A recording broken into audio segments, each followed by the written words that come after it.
La future femme de mon fils ne m'a donné que du pain dans un restaurant français chic, disant que c'était tout ce que je méritais parce que je suis pauvre. Mais ensuite, son père est arrivé en retard et a été choqué de me voir dans cette situation. Au lieu d'une chaleureuse salutation lors d'une réunion de famille juste avant le mariage de mon fils, j'ai reçu une remarque qui m'a profondément touchée. Une baguette d'un restaurant français haut de gamme reposait sur une assiette en verre, un symbole d'humiliation inattendue servi par la fiancée de mon fils. J'avais élevé mon fils Christopher toute seule et jamais je n'avais imaginé un tel moment de dégradation. En tant que femme au foyer de 55 ans, veuve très tôt, je m'étais consacrée à l'éducation de Christopher. Cette année, il a eu 25 ans, a obtenu son diplôme universitaire et trouvé un emploi, devenant la fierté de ma vie. Malgré son succès, il a choisi de continuer à vivre avec moi dans la maison laissée par son défunt père. J'appréciais l'idée de passer plus de temps avec lui. Cependant, mon monde a pris un tournant inattendu lorsque Christopher a révélé qu'il avait une petite amie et qu'il avait l'intention de se marier avec elle. D'abord choquée, j'ai rapidement accueilli la nouvelle avec une vraie joie, exprimant mon bonheur devant sa maturité. Christopher, vivant toujours avec moi, a promis de la ramener à la maison bientôt, mais l'opportunité ne s'est jamais présentée. La curiosité et l'anticipation grandissaient en moi, et quand j'ai finalement demandé à son sujet, Christopher a partagé quelques détails. Elle s'appelait Roy, avait 4 ans de plus que lui, et travaillait comme tutrice, venant d'une famille d'enseignants. La révélation m'a surprise et je me suis interrogée sur leur relation, mais j'ai patiemment attendu de la rencontrer. Le temps a passé et 2 mois se sont écoulés sans rencontre. L'absence de Roy a commencé à sembler intentionnelle. Le destin est intervenu lorsque, par hasard, j'ai entendu une conversation pendant le déjeuner. Assise dos à dos avec une femme, elle se plaignait bruyamment de la prochaine réunion de famille avant le mariage.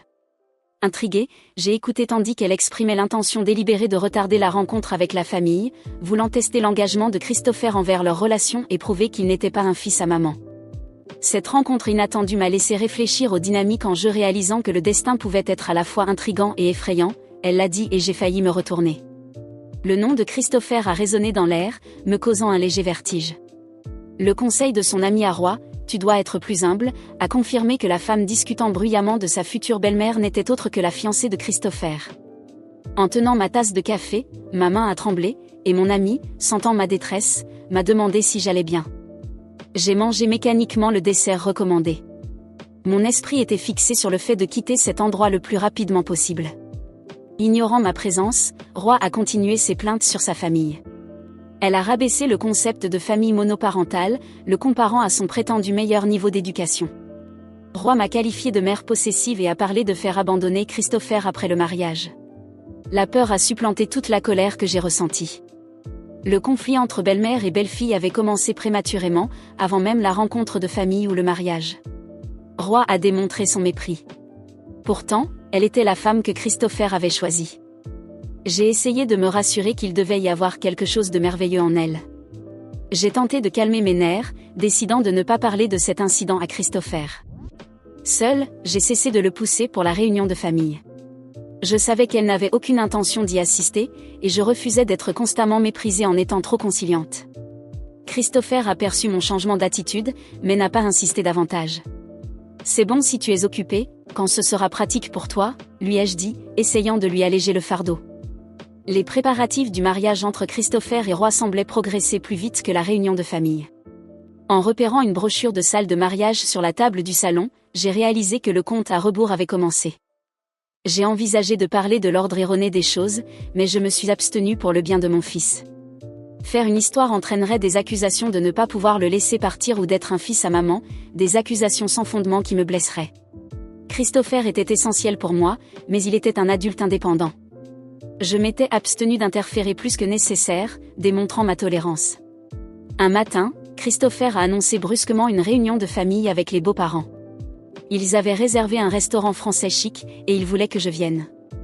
La réunion était prévue dans 2 jours, une annonce soudaine qui m'a laissé un peu irritée.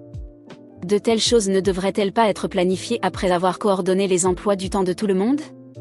J'ai retenu ma frustration, disant « D'accord, je n'ai pas encore rencontré Roy officiellement, donc c'est bien de la rencontrer plus tôt. » Christopher s'est excusé pour le soudain. Le plan dans mon esprit était que Roy et sa famille devraient être ceux qui s'excusent, pas lui. Je l'ai rassuré que tout allait bien. Le jour de la réunion de famille, Christopher et moi sommes arrivés au restaurant français haut de gamme désigné. Je me sentais un peu nerveuse. C'était ma première fois dans un endroit aussi chic. Christopher a ri doucement, reconnaissant l'atmosphère tendue. Lorsque nous avons donné notre nom au personnel, nous avons été conduits à une salle privée où la famille de Roy s'était déjà réunie. Roy et sa mère, Mara, étaient présentes. Après nous être excusés, j'ai ouvert la porte de la salle privée. Assise là se trouvait Mara, dégageant une certaine aura de professeur, et Roy, arborant un maquillage légèrement flashy. Sa robe semblait mal assortie, probablement choisie par Mara pour l'occasion. Roy et Mara sont restés silencieuses jusqu'à ce que je finisse mes salutations, leur regard scrutateur palpable, comme si elles m'évaluaient comme une présence inférieure. Christopher, familier avec Mara, l'a salué par « ça fait longtemps qu'on ne s'est pas vu ». Mara a ri, mentionnant qu'elle avait hâte de rencontrer la fameuse mère célibataire, ces mots ayant une légère piqûre, mais je réprimais toute réaction. J'ai minimisé le commentaire, soulignant l'inexpérience de Christopher et suggérant qu'elle prenne soin de lui. Mara, hochant la tête avec contentement, a gardé un air de supériorité, son attitude laissant entrevoir comment elle pourrait traiter ses élèves et leurs parents, une attitude que je ne souhaiterais pas pour mon enfant. Elle m'a invité à m'asseoir, mais Roy ne m'avait toujours pas salué. À contre-séure, j'ai engagé la conversation, poussant Roy à répondre par un ricanement moqueur, jugeant la répétition inefficace. Sa remarque arrogante a éveillé la colère en moi, mais j'ai retenu ma colère. Elle était la femme que Christopher avait choisie. J'ai feint la calme, reconnaissant son commentaire avec une civilité forcée, bien que je me sentisse proche de mes limites. Mara nous a informé que le père de Roy serait en retard à cause du travail et a suggéré que nous continuions sans lui. Roy a ensuite fait un commentaire apparemment innocent à Christopher, insinuant son manque d'expérience avec une telle nourriture luxueuse en raison de sa pauvreté passée. Christopher, imperturbable, a suivi son commentaire. J'avais toujours su que Christopher était gentil et patient, mais cette situation semblait au-delà de cela. Les inquiétudes sur la façon dont il naviguait dans la société ont commencé à s'insinuer. Était-il peut-être en train de se faire exploiter ? Une inquiétude parentale me taraudait. Ignorant les expressions étranges de Roy et Mara, j'ai suggéré que nous profitions du festin. Cependant, leurs sourires désagréables se sont intensifiés et la raison de leur moquerie est vite devenue apparente. Lorsque le premier plat est arrivé sur une assiette magnifiquement décorée, je n'ai pas pu m'empêcher d'exclamer en voyant la simple baguette sur l'assiette en verre. Roy et Mara semblaient trouver cela hilarant, riant à gorge déployée devant mon expression choquée. Il s'est avéré que le propriétaire du restaurant français haut de gamme était le frère de Mara, et ils avaient collaboré pour me ridiculiser. Les pauvres. Ça vous convient mieux, a dit Roy, me moquant ouvertement. Christopher, maintenant pâle, et moi sommes restés incrédules. Essayant de contenir ma colère, j'ai marmonné que cela convenait soi-disant à une personne pauvre comme moi. Roy a mal interprété ma réaction, pensant que je pleurais. L'ignorant, elle a ri encore plus fort. Étonnamment, Mara, qui aurait pu être censée réprimander Roy, s'est contentée de dire « Oh, ma chère, Roy », sans aucune intention de la réprimander. Je ne pouvais pas supporter l'idée que de telles personnes deviennent partie de ma famille. Juste au moment où je levais la tête baissée, le père de Roy est entré, s'excusant pour son retard en voyant la situation de la baguette. Il semblait déconcerté. Roy a expliqué fièrement qu'elle avait fait préparer la baguette, pensant que moi, élevé dans la pauvreté, je n'avais pas connu une telle cuisine. Son père l'a réprimandé pour avoir poussé la blague trop loin, mais il ne pouvait pas cacher son amusement. L'idée qu'ils deviennent ma famille était insupportable. Lorsque le père a pâli, j'ai levé les yeux et l'ai reconnu, Cédric, le directeur d'un lycée privé où j'avais rencontré des difficultés. J'ai exprimé ma surprise et il a exclamé de choc, révélant qu'il était devenu directeur il y a 3 ans. Au lieu de m'attarder sur les politiques éducatives, je n'ai pas pu m'empêcher de lui suggérer de prêter plus d'attention à l'éducation à la maison, surtout en considérant l'insulte de sa fille, quelque chose que j'ai juré de ne jamais oublier. Je l'ai fixé. Il m'avait toujours réprimandé, affirmant qu'une mère célibataire ne pouvait pas être directrice. Il avait répandu des rumeurs disant que je ne pouvais pas éduquer correctement mon propre enfant. Roy, réalisant l'impact de ses actions, semblait déconcerté, et Mara tremblait, incapable de parler. J'ai regardé chaque membre de la famille de Roy et j'ai lentement mordu dans la baguette, le son de mon croquant résonnant dans la pièce. Délicieux, comme on s'y attendait d'un restaurant français haut de gamme. Baguette, ai-je dit, souriant en tendant l'assiette en verre avec la baguette. La main de Cédric tremblait de manière amusante lorsqu'il l'a prise. Après cette rencontre, je suis rentrée à la maison avec Christopher, la tête tournée par tant de haine et d'humiliation. Il semblait désolé, les paroles cruelles de Roy résonnant encore dans son esprit. Je savais qu'il était aussi blessé que moi, sinon plus. Il m'a toujours protégée, toujours veillé à ce que j'aille bien. Et maintenant, la femme qu'il avait choisie montrait clairement que je n'avais aucune valeur pour elle. Mais j'ai gardé mon visage serein. Christopher était un homme adulte, et c'était son choix. Même si ce choix me menait à la ruine émotionnelle, je devais réfléchir à la manière de gérer cela.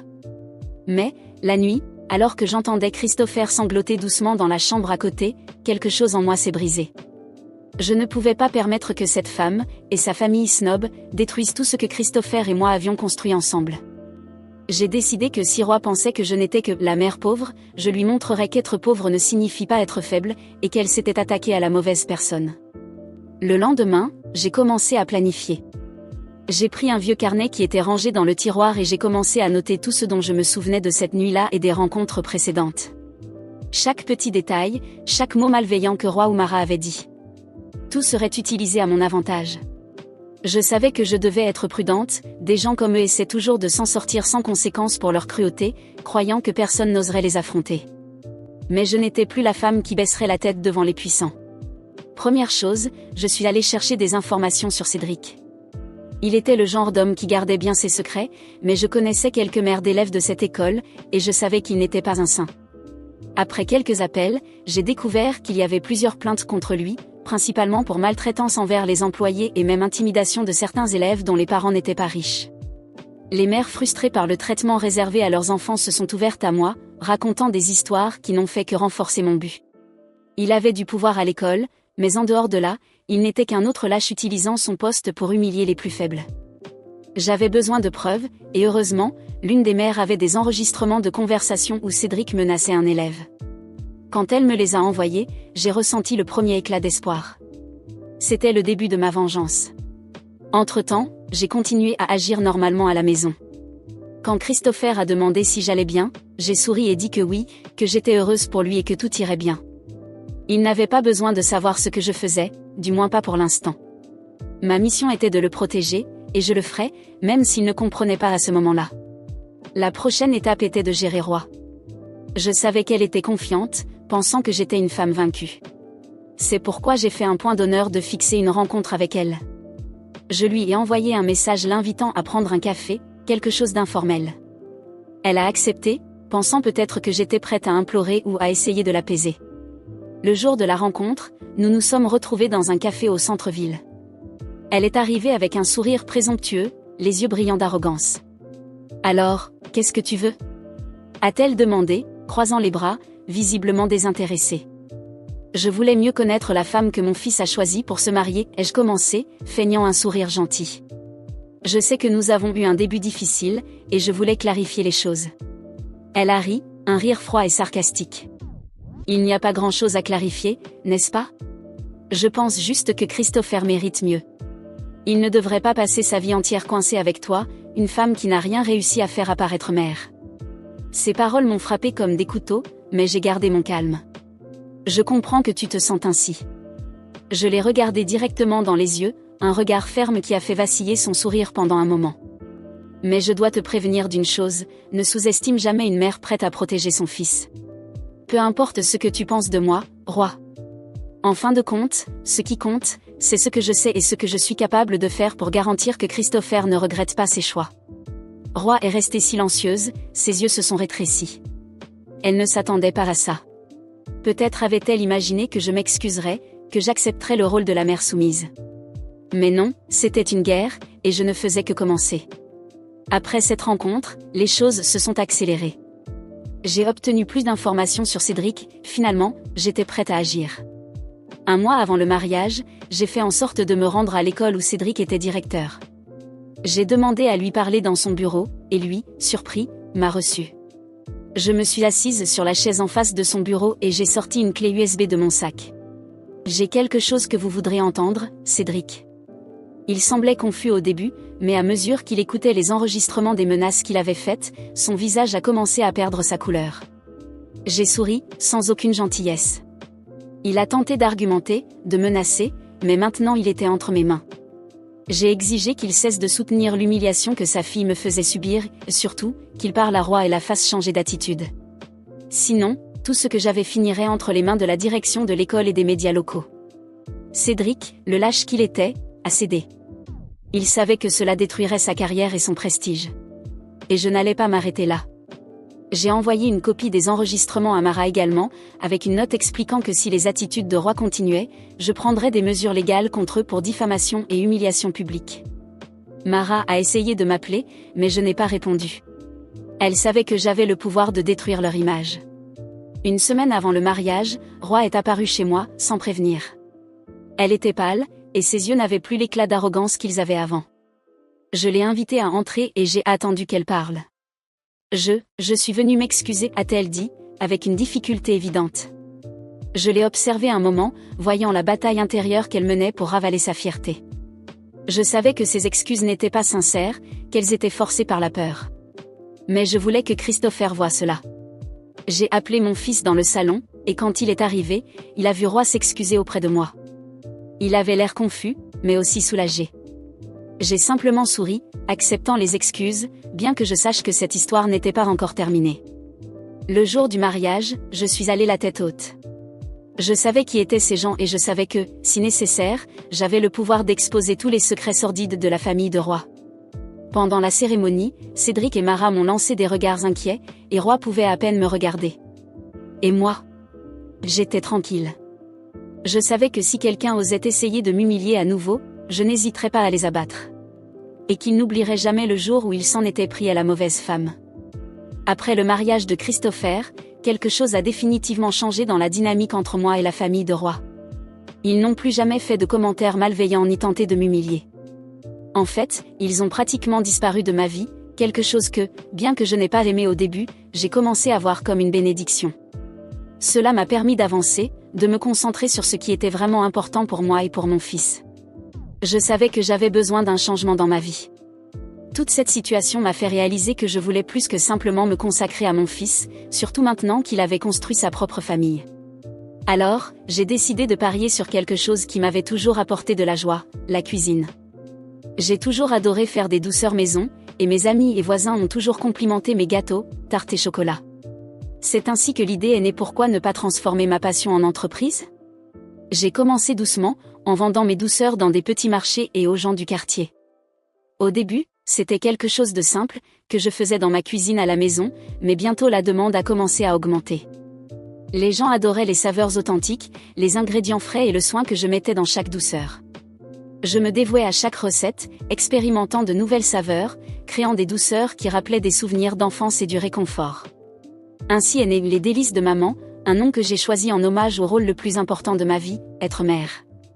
Les années ont passé, avec beaucoup de travail, de dévouement et de nuits sans sommeil, les délices de maman a grandi. De vendre aux voisins et amis, j'ai commencé à vendre dans des petites boutiques, puis j'ai réussi à ouvrir ma première boutique physique. Et, à ma grande surprise et joie, la boutique a été un succès. Les gens appréciaient non seulement les douceurs, mais aussi l'atmosphère chaleureuse et la simplicité de l'endroit. Avec le temps, j'ai ouvert d'autres succursales et embauché des employés pour m'aider. Je n'aurais jamais imaginé que ma passion pour les douceurs se transformerait en quelque chose d'aussi grandiose, mais là j'étais, des années plus tard, avec une chaîne de boutiques, et gagnant bien plus d'argent que je n'aurais jamais pensé possible. Malgré tout cela, j'ai choisi de vivre de manière modeste. Ma maison est restée la même maison confortable que m'avait laissé mon défunt mari, et mon style de vie est resté simple. Je n'avais pas besoin de luxe, ma satisfaction venait du travail, des douceurs qui faisaient sourire les gens, et du temps que je passais avec Christopher, éventuellement, mes petits-enfants. C'est alors, des années plus tard, qu'il s'est passé quelque chose de curieux. Mon équipe m'a informé que nous avions reçu une commande spéciale pour un événement important. Ils voulaient engager nos services pour tout le buffet de douceur d'une cérémonie de renouvellement de vœux de mariage. C'était un événement de grande envergure, et bien sûr, le client était prêt à payer une somme significative pour le service. Mon entreprise était déjà connue pour sa qualité et le soin apporté à chaque détail, donc ce type de commande n'était pas inhabituel. Je ne m'impliquais plus directement dans les événements, mais, par curiosité, j'ai demandé à voir les détails. Et c'est là que j'ai vu les noms, Roi et Christopher. Ils allaient renouveler leurs vœux de mariage. J'ai ri seul en voyant cela, ressentant une étrange satisfaction.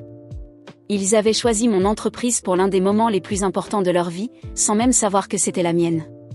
L'événement a eu lieu dans l'un des lieux les plus luxueux de la ville, et le buffet de douceur a été un succès absolu. Nous avons reçu des éloges pour le goût, la présentation et la qualité de tout. Roy et Christopher, ainsi que tous les invités, ont savouré les douceurs que j'avais moi-même créées des années plus tôt dans la cuisine de ma maison, alors que ce n'était encore qu'un rêve lointain. J'ai imaginé Roy dégustant l'un de mes chocolats, sans jamais imaginer que la femme qu'elle avait tant méprisée était celle qui avait été responsable de ce moment doux et mémorable. Lorsque le renouvellement des vœux a eu lieu, je n'étais pas présente. Je n'avais pas besoin de l'être. Savoir que mon entreprise, fruit de mon effort et de ma résilience, avait été engagée pour un prix élevé par ceux qui, un jour, avaient tenté de m'humilier, était la meilleure vengeance silencieuse que je pouvais avoir. Je n'avais pas besoin de confrontation, pas besoin de mots acérés ou de disputes. J'ai simplement continué ma vie, travaillé dur et, à la fin, j'ai obtenu quelque chose qu'ils n'ont jamais pu m'enlever, ma dignité et ma paix. Ainsi, j'ai continué ma vie, voyant mon entreprise croître encore plus et profitant de chaque moment avec mes petits-enfants. Que pouvais-je souhaiter de plus ? J'avais gagné, non pas parce que j'avais plus d'argent ou de prestige, mais parce que j'avais construit quelque chose à partir de rien, parce que j'avais gardé mon essence, et parce qu'en fin de compte, la véritable victoire était de vivre en paix, loin des personnes toxiques, avec une conscience tranquille.